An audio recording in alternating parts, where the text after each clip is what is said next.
1. Adducted half moon to fallen triangle. Cross the left leg all the way behind the right, bending into the right foot. Send the left hand down to the floor and the right arm up, and practice shifting weight out of the front foot so you can peel the right foot off of the floor. Use your free hand to send or help that foot to the back of the mat, and practice stepping forward a few times. Up the challenge by extending first before placing the back foot. 2. Tabletop flip. Come to a tabletop position, send the right knee behind the left. Reach up with the left arm and weave it underneath the right arm a few times. And then bring that left shoulder all the way down, relax the head.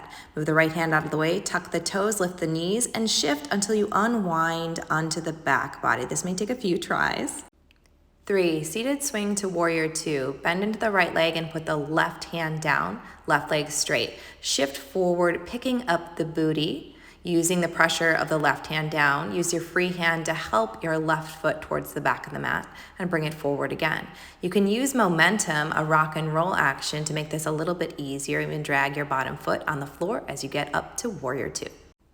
4. Wobble lunge, split pivot. Low lunge with the right leg forward, back toes tucked or untucked. Squeeze the back booty, lean back slightly, and play with lifting the front leg. Embrace the wobbles or even try to throw yourself off balance.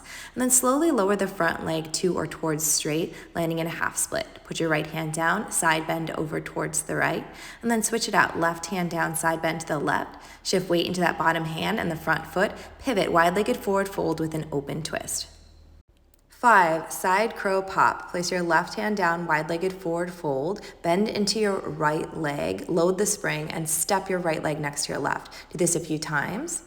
Then release your right hand down shoulder distance apart and lower to a side crow prep. Experiment with lifting through that top leg, keeping a bend in the elbows, and then finally stagger your stance of your feet, press off your hands, and come to a stand unwinding towards the front of the mat.